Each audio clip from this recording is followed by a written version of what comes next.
Of all the forms of shamatha meditation, why the breath? How does this bring happiness? The answer lies in its power to address the root causes of suffering: ignorance, attachment, and aversion. Relinquish these, and the mind is free.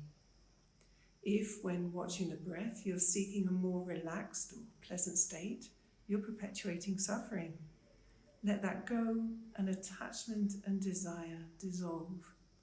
Similarly, by no longer resisting unpleasant experiences, we begin to unravel aversion. In the shamatha practice of watching the breath, we don't alter or manipulate our experience in any way. We simply observe the breath as it is, and in doing so, the natural process of dispelling ignorance begins.